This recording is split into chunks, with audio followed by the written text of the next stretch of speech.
I've emptied all my accounts.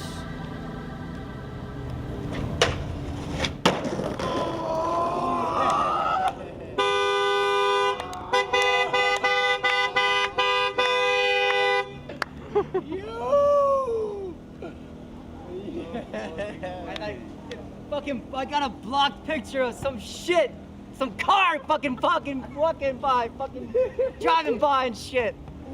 Shit! Yeah. Boom. There's a fucking car in the way. Oh wait, did I get it? Look. You got? Look, it's not even on the ground yet. But then the car came after. Look. That's an epic photo. The car came after and blocked it. I thought I had it blocked. Look at that shit.